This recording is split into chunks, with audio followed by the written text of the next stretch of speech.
नमस्कार, मैं एकता सिंह। स्वागत है आपका खबरों में आजकल में। जहानाबाद बैंकिंग से संबंधित जिला स्तरीय सलाहकार समिति एवं समीक्षा समिति की बैठक समाहरणालय स्थित सभा कक्ष में जिला पदाधिकारी नवीन कुमार की अध्यक्षता में आयोजित की गई। बैठक में उपस्थित बैंकों, state bank, central bank of India, Punjab national bank, Andhra bank, bank of India, union bank, corporation bank, बैंकों की उपलब्धि पर नाराजगी व्यक्त करते हुए कहा कि उद्यमियों, किसानों, श्रमिकों एवं अन्य जरूरतमंद लोगों के आशा के अनुरूप तथा सरकार द्वारा दिए गए निर्देश का आलोक में संबंधित बैंकों द्वारा कार्य की कमी देखी जा रही है। उन्होंने संबंधित बैंकों को सख्त निर्देश दिया कि वे अपनी उपलब्धता को बढ़ावें ताकि बैंकों के माध्यम से जरूरतमंद लोगों तक जिले का विकास हो सके। अपनी गतिविधि में सुधार न लाने वाले बैंकों के विरुद्ध उनके वरीय पदाधिकारी को पत्र लिखने तथा सख्त कार्रवाई करने की चेतावनी भी दी।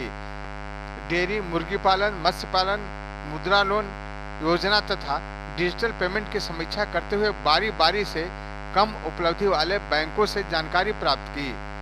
साथ ही निर्देश दिया गया कि इस वित्तीय वर्ष में अपनी उपलब्धि में सुधार लाएं। सभी संबंधित बैंकों ने आश्वासन दिया कि जिला प्रशासन के आशा के अनुरूप वे कार्य करेंगे। उन्होंने बैंकों से कहा कि कोरोना वायरस के कारण काफी संख्या में प्रवासी श्रमिक जिले में आए हैं। उन्हें रोजगार हेतु ऋण की आवश्यकता है। उन्हें आप ऋण लेने में सहयोग करें ताकि वे ऋण प्राप्त कर जिले में अपना उद्योग धंधा स्थापित कर सकें तथा अपने जीवन स्तर में सुधार भी ला सकें।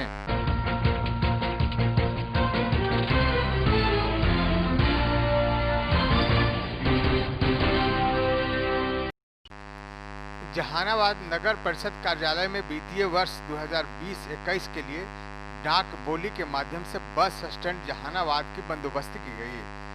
मात्र 9 महीने के लिए 50 लाख रुपए की इस डाक प्रक्रिया में 4 लोगों ने बोली लगाई। डाक की बोली 38,55,000 से शुरू हुई और अंततः 50,05,00,000 रुपये तक गई। इस संबंध में नगर परिषद के कार्यपालक पदाधिकारी मुकेश कुमार ने बताया कि मोहन यादव के नाम से बंदोबस्ती हुई है। बंदोबस्ती प्रक्रिया में मोहन यादव के अलावे जितेंद्र कुमार, सत्येंद्र प्रसाद और उमेश कुमार ने भाग लिया था। डाक की प्रक्रिया 14 राउंड तक चला जो अंततः 50,05,00,000 तक गई। बताते चले कि वित्तीय वर्ष 19-20 में बस पड़ाव की बंदोबस्ती 38,55,000 में हुई थी। बंदोबस्ती प्रक्रिया विगत 31 मार्च 2020 को होनी थी, परंतु लॉकडाउन के कारण बंदोबस्ती की तिथि जून माह में रखा गया था। निर्धारित तिथि के अनुसार डाक प्रक्रिया पूरी की गई। इस दौरान कार्यपालक पदाधिकारी, मुख्य पार्षद, उप मुख्य पार्षद उपस्थित रहे। यहाँ पर जो है एक डाक बंदोबस्ती का निकाला गया था ऑनलाइन। उसके आलोक में इन लोगों ने आवेदन भरा था। 4 लोगों ने भरा था। यहाँ पे जितेंद्र कुमार जी हैं, मोहन प्रसाद सिंह हुए, सत्येंद्र प्रसाद और उमेश कुमार। तो वहाँ पर जो है इन लोगों ने आज का डेट वो दिया गया था, तो ये लोग अपना ससमय आए और इन लोगों को अपना 1 बाई 1 इन लोगों को अपना डाक जैसे भाग लेते हैं वैसे इन लोगों ने भाग लिया और अपनी अपनी बोली लगाई। 38,55,000 से शुरू हुई थी और ये 14 राउंड चला। बहुत लंबा, हम लोग कभी देखा हुआ है कि 14 राउंड तक चलना मतलब खुद ये है, लेकिन अच्छे और ये वातावरण में किया गया। इसको 50,05,00,000 पर ये फाइनल कर दिया गया। किनके नाम से हुआ सर? 50,05,00,000 है मोहन प्रसाद सिंह, इनके नाम पर हुआ है। हाँ, मोहन प्रसाद सिंह, पिता स्वर्गीय।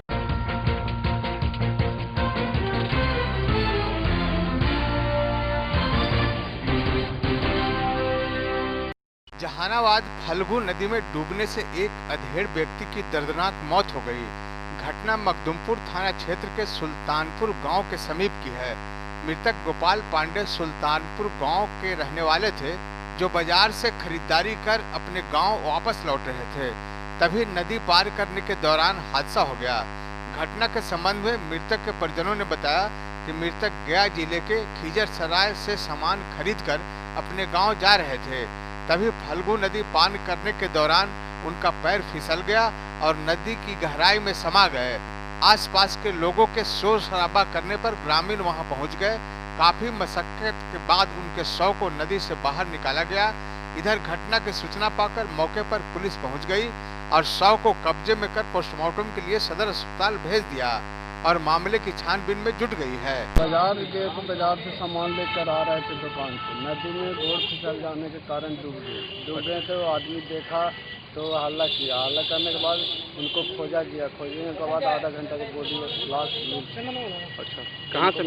नदी में से, पानी में से। अच्छा, पानी में से निकालने के बाद बाहर लाए हम लोग। बाहर लाने के बाद अपना परिचय ठीक है। नदी में हेल के पार हो रहे थे, क्या हुआ? नदी में हेल के पार हो रहे थे, गोड़ फिसल गया। अच्छा, ज़्यादा पानी था? हाँ, पानी था, उसमें गोड़ फंस गया वहीं से। अच्छा, कहाँ के रहने वाले थे? सुल्तानपुर के रहने वाले हैं। क्या नाम था इनका? गोपाल पांडे। जा रहे थे बाजार से लौट रहे थे, ठीक है। सुल्तानपुर नदी में पार हो रहे थे, अचानक उनको पानी ज़्यादा रहने के कारण डूब गए, जो कि पैर मट्टी में धंस गया। अच्छा, उसके बाद लोग देखे इधर उधर, तो फिर दौड़े। मतलब आधा घंटे के बाद इनको डेड बॉडी मिला। क्या नाम था इनका? इनका नाम था गोपाल पांडे। क्या, कहाँ के रहने वाले थे? सुल्तानपुर के रहने वाले। कहाँ से कहाँ जा रहे थे? ये अपने सुल्तानपुर घर से बाजार जा रहे थे, बाजार से घर आ रहे थे। अच्छा, तो फिर पता कैसे चला? लोग इधर उधर देखा, जैसे नदी पार हो रहे थे, कोई आदमी देख रहा था कि मानो एक बेचारा आदमी पार हो रहे थे, तो अचानक एक बार बीच रास्ते में जैसे गुम हो गए। तो सब चाल पाने लगा कि जो पार हो रहे थे जो डूब गए। तो फिर आदमी सुल्तानपुर से लोग लिया, तो खोज नहीं, आधा घंटा के बाद बॉडी कैसे निकली? बॉडी कैसे निकली? बॉडी सब अपने लोग खोज के डुबकी मार गए।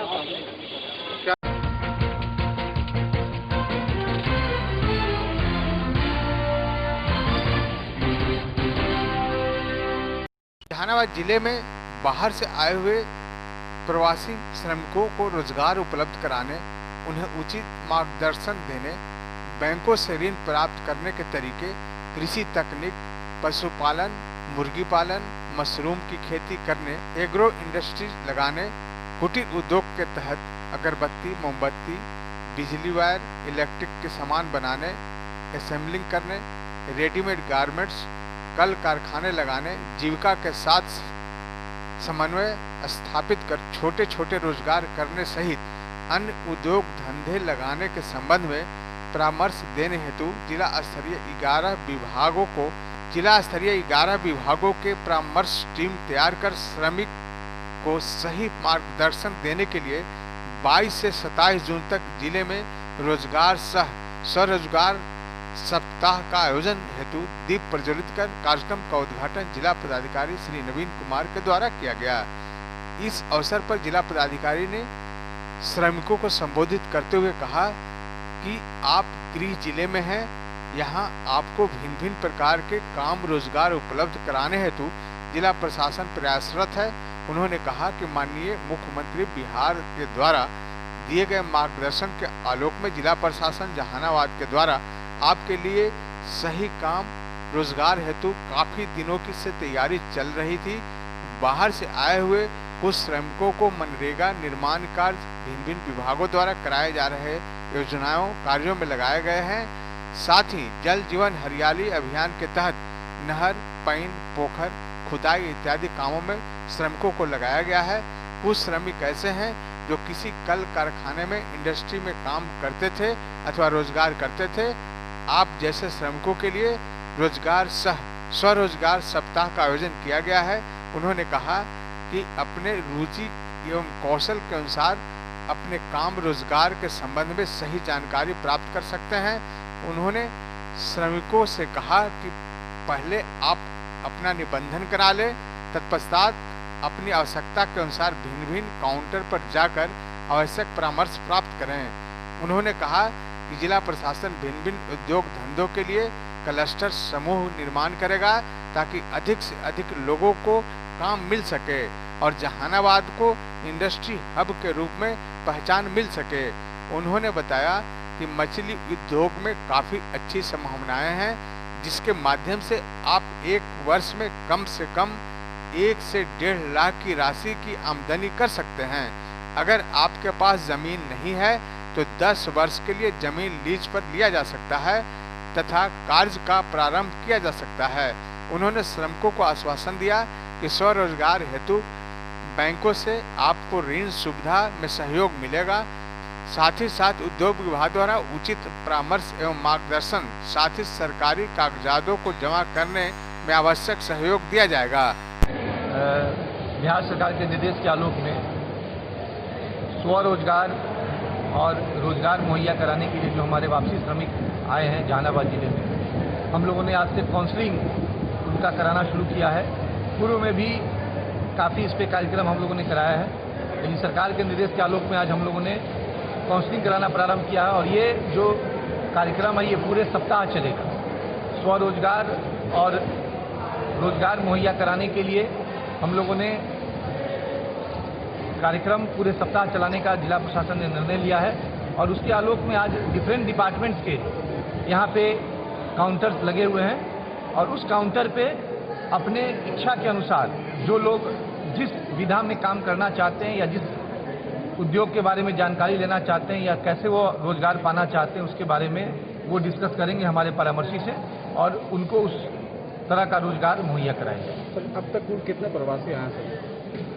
अब तक यहाँ पे 16,000 से ऊपर प्रवासी आ चुके हैं, जिनमें से जो हमारे वहाँ पे काम करने वाले जो श्रमिक थे वो करीब 12,000 हैं, जिनका हम लोगों ने 100% स्किल सर्वे करवा दिया है, स्किल मैपिंग करवाया है और उसमें से विभिन्न मनरेगा में या अन्य जो हमारे कंस्ट्रक्शन वर्क के हैं या अन्य जो यहाँ छोटे छोटे उद्योग हैं उसमें हम लोगों ने उनको रोजगार मुहैया कराया। जो लोग बचे हुए हैं अभी और जिनको फ़ोन यहाँ से गया था उन लोगों ने कहा था कि हम 10 दिन बाद काम शुरू करेंगे या 15 दिन बाद काम शुरू करेंगे, उन लोगों को हम लोगों ने यहाँ पे आज बुलाया, आज से ये कार्यक्रम शुरू किया और ये पूरे सप्ताह ये कार्यक्रम चलेगा। किस तरह के काम मिलेंगे इन लोगों को? इन लोगों को हमने अभी बताया आपको कि यहाँ पे स्वरोजगार के लिए भी हम लोग कह रहे हैं, जिनको अगरबत्ती फैक्ट्री लगाना है या कॉफ़ी फैक्ट्री लगाना है या उनको मोमबत्ती बनाने की इच्छा है, मधुमक्खी पालन, मछली पालन, गौवे विकास या अन्य कोई भी छोटा रोजगार, बड़ा रोजगार, जूता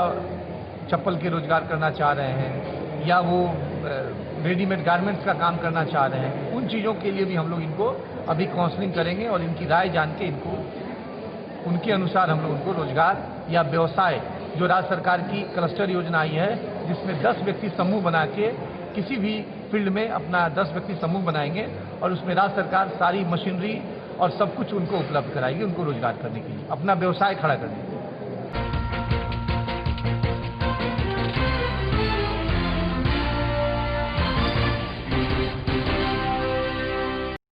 जहानाबाद के स्वास्थ्य विभाग में कार्यरत डाटा एंट्री ऑपरेटरों ने सदर अस्पताल के ओपीडी के समक्ष प्रदर्शन किया। आउटसोर्सिंग एजेंसी के माध्यम से कार्यरत डाटा एंट्री ऑपरेटर को हटाए जाने के विरोध में हड़ताल का व्यापक असर भी देखने को मिल रहा है।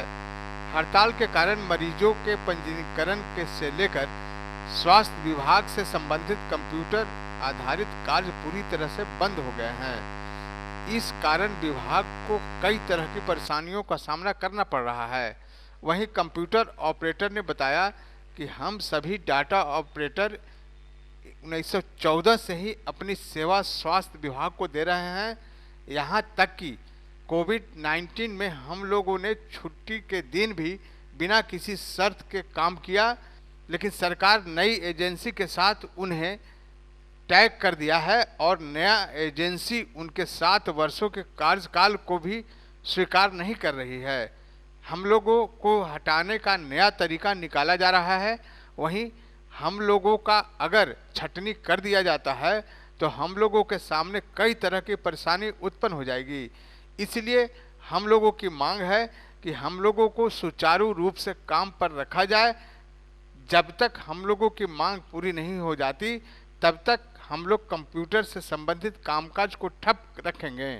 हम लोग यहाँ पे काम कर रहे हैं सदर हॉस्पिटल से लेकर पीएचसी शहरी प्राथमिक स्वास्थ्य केंद्र तक के, और हर एक बार है जो कि एजेंसी को चेंज कर दिया जाता है और एजेंसी द्वारा हम लोगों को लगातार है जो कि शोषण किया जाता है। पैसे है जो कि 18,000 बनते हैं, उसमें है जो कि कटौती कर देता है। मनमाने ढंग से है जो कि वो है जो कि अपने तरह से संचालन करना चाहता है। हम लोग का यही मांग है कि DHS से हो जाए या राज्य स्वास्थ्य समिति है जो कि हम लोगों को अपने अंदर समायोजित कर ले। नहीं मांग पूरी होती हो तो आप लोग क्या कीजिएगा? नहीं मांग पूरी होगी तो इसी तरह से आंदोलन है जो कि आगे दिन के लिए ही चलते रहेगा।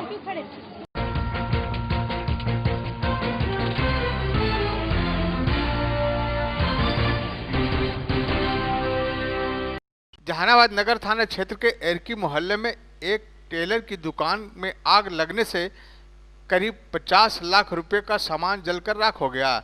दुकान मालिक इकबाल अंसारी ने बताया कि रोज की तरह दुकान का सारा काम खत्म करने के बाद शाम 6 बजे दुकान बंद कर घर चले गए थे। घर जाने के बाद खाना पीना खाकर सोने जा ही रहे थे कि रात में करीब 12 बजे दुकान के आसपास के लोगों ने फ़ोन कर बताया कि आपके दुकान में आग लगी हुई है। सूचना मिलते ही आनन फानन में जैसे ही दुकान के पास पहुंचे तो देखा कि दुकान में रखा सारा सामान धू धू कर जल रहा है। दुकान में लगी आग को आसपास के लोगों के मदद से बुझाया गया, लेकिन तब तक आग अपना काम कर चुका था।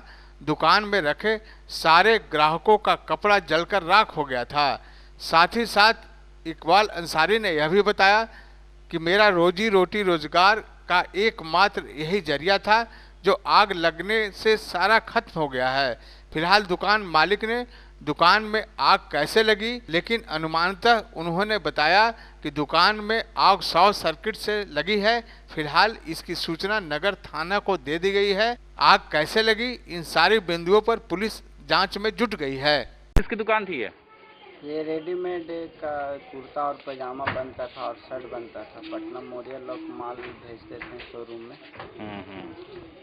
और कैसे आग लगी? ये 6 बजे शाम में हम दुकान बंद करके घर पे गए थे और उसके बाद 12 से 12:30 के बीच में हमारे पास यहाँ से कॉल गया है कि आपके दुकान में आग लग गई है। तो हम वहाँ से 2-4 लोग को लेकर हम यहाँ पे पहुँचे तो देखें कि पूरा जल के खाक होया हुआ है। तो फिर सेटल खोलें तो पूरा आग लगा हुआ था। अब शॉर्ट लगा है, कहीं तार क्या हुआ नहीं देखें, लेकिन हम सब सारा लाइट ऑफ करके गए थे। अच्छा, तो क्या लगता है कि कोई असामाजिक तत्व जला दिया हो? ये भी लगता है। अब तो सर हम किसी को देखे नहीं हैं तो हम किसी को कह नहीं सकते हैं। क्या नाम है? नगर से देखेंगे जब ना कहते हैं, नगर से तो हम देखे नहीं। कितना नुकसान हुआ होगा? उसमें नुकसान 7 से 8 लाख का है। माल जो बाहर जाने वाला था, लॉकडाउन की वजह से माल नहीं जा पाया था। सब माल यहीं था, सब जल के खाक हो गया। पार्टी का माल था, शोरूम से जो माल लाते थे बना के भेजते थे, वो सब माल यहीं पड़ा हुआ, सब माल जल गया है। क्या नाम हुआ? मोहम्मद इकबाल अंसारी मेरा नाम है। दुकान का क्या नाम था? दुकान इकबाल ट्रेडर्स के नाम से है।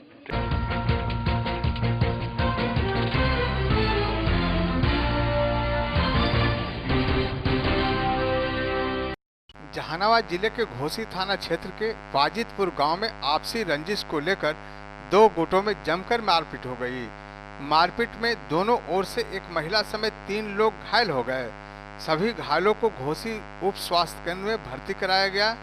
घटना के संबंध में एक पक्ष के लोग ने बताया कि बीते कुछ दिन पहले भी झगड़ा हुआ था, जिसके विरोध में गवाही दी गई थी।